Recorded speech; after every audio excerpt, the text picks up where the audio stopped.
Today's episode is all about debt. Some of you may already know this about me, but I am in $1.3 million in debt. And if you would have told me 7 years ago that I would be in $1.3 million of debt in my mid-30s, I probably would have had a heart attack because I had such a different relationship to debt then than I do today. Today, I use debt in all different aspects of my life. I have rental property mortgages. I have a primary mortgage. I have a HELOC, which is a loan that I've taken against my house. I have a car loan, and I also have credit cards. So debt is a huge part of my financial strategy. And in this podcast, I really want to talk through all things debt. I'm going to talk through specifically the 3 ways that you can use debt. I'm going to talk with you about how to start using debt as a tool instead of a weapon against yourself, and how to start strategic leverage with debt, because this is how you can actually start to use debt to grow your wealth, which is a huge strategy that most wealthy people use in their financial plans. And so I want to teach you about this. Debt is not bad. Debt is a wonderful tool that, as long as you're using it in the way that actually serves you and your future long-term interests, you can very quickly grow your wealth through debt. I know that is exactly what I did. For those of you that don't know me, I am Whitney Morrison, and I help individuals create financial freedom without restrictive money plans. So if you're ready to change your relationship with money so you actually build wealth, hit subscribe below and let's make this happen. You can also follow along via the Holistic Money Podcast, which you will find in the description below. Although it may seem very obvious, I want to start with what is debt. Debt is money that you borrow either from a bank, a private money lender, your mom, your friend. You can borrow money from a variety of different places, but you borrow this money to buy or invest in something today.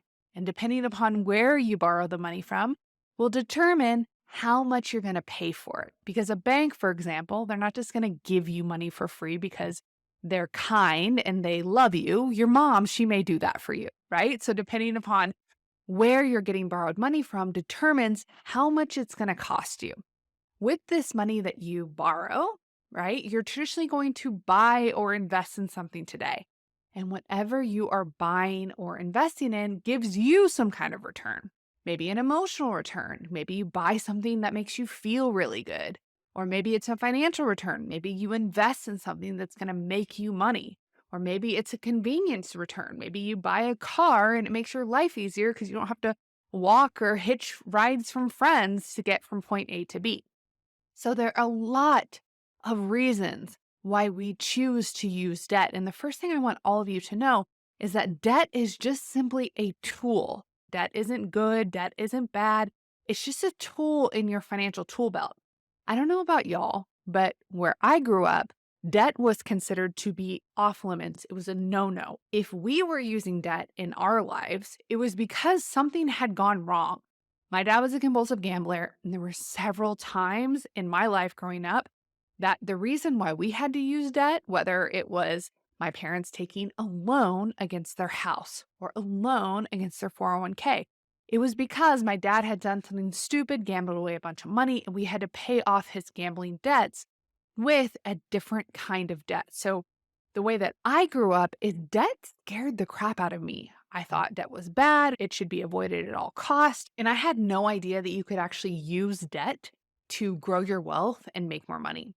Dave Ramsey preaches this no debt philosophy, right? Like pay for your car in cash, pay for your home in cash.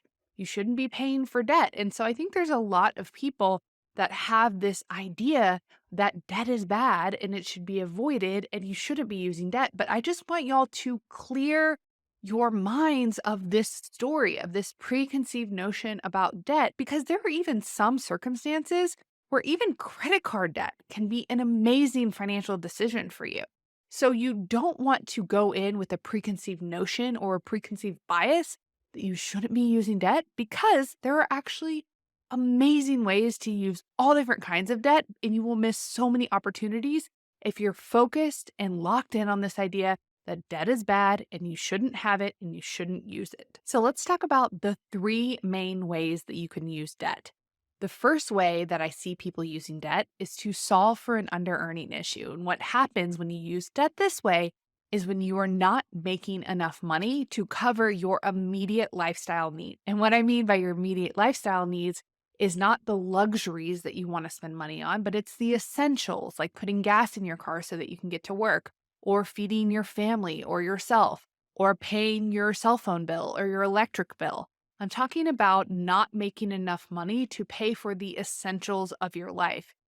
If you notice yourself as someone who is not making enough money to pay for your life, then using debt as a bridge for you to support yourself while you are increasing your income can honestly be a great way to use debt. And I am not one to shame this way of using debt. There's certainly reason for you to work on increasing your income because that can only keep you afloat for so long. But there have absolutely been times of my life where I have not had a job or have been in a very low paying job that I had to use debt to survive. And I am so thankful for that debt. So, using debt this way can be a short term solution to keeping you afloat. Just remember, everything that you borrow is money that you will eventually pay back at a time when your income is a lot higher. The second way to use debt is overspending. And this is exactly what it sounds like. This is when you are using debt to buy things that you want today. Whether it is using your credit card to pay for a vacation or to buy clothes or to buy something around your house. And when I say using your credit card, I don't mean using your credit card and then paying it off at the end of the month. That is not what I'm talking about here. I'm talking about using your credit card when you don't actually have the money in cash to pay for these things that you're buying for yourself. A great way to know if you're an overspender is literally just to look around your house. If you find that you have more things than you actually have money in your bank account, then that can be a great indication that you are an overspender. And when you're an overspender, it's not that you're using debt to buy the essentials of your life. That would put you in the under earner category. It's that you are using debt to buy things that often provide you some kind of emotional return. They give you some kind of short term dopamine hit that you are chasing today. This is not using money to invest in things. This is using money to buy things or experiences that make you feel good in the moment. Now, this tends to be the number one reason that people regret using debt because they start to look back and they start to look at all of the reasons why they've actually used their credit cards and all the things that they've actually bought. And they realize all that they were chasing was an emotion, a way to feel about themselves or a way to feel in general through purchasing things. If you notice you're an overspender, that you tend to use debt to feel good through trying to buy things, you can check in with yourself. You can ask yourself, am I borrowing money to buy something today just to get that dopamine hit, to feel good? Or am I buying this because I know it's essential to my life and it's a great investment for me? The third way to use debt is through strategic leverage. And this, my friend, is the rich people way to use debt. Strategic leverage is when you borrow money and you use that money to either buy something or to invest in something that's going to get you a higher return than the cost of borrowing money in the first place. So remember, I told you whenever you borrow money, whether it's from a bank, whether it's from a friend, whether it's from your mom, there's traditionally a cost associated with it. And that cost is called your interest rate. So what happens with strategic leverage is that you are able to get a higher return on the money that you actually have borrowed through the investment that you make. So let me give you a good example of this. Kim K recently got a mortgage for $48.5 million. Now, why would someone like Kim K take out a mortgage for $48.5 million when she's a billionaire, when she could very easily just pay for this investment in cash? And the reason why is because, love her or hate her, Kim K is a phenomenal businesswoman and she understands strategic leverage. So Kim K has $48.5 million and she could do a few things with it. She could either use it to go ahead and pay off her house, or she could use it to invest in her businesses, to get more inventory for her retail line or for her makeup line. And the return that she will get when she uses that $48.5 million in her business is likely going to be much higher than the return that she will get if she goes ahead and buys that house in cash. Which, let's say a mortgage, for example, that she wants to take out on this $48.5 million home is 6%. If Kim K could take that 48.5 million and make 20% in her businesses, then it would make sense for her to borrow money at 6% and use her own money to invest in a higher return. So this is exactly what you are doing when you are using debt for strategic leverage. And no matter if you're in the under earning phase of using debt or you're an overspender, you can still start to think about debt this way. You can think about, what is the cost of the money that I'm borrowing? And what is the return that I am getting on the places that I'm actually using this money for?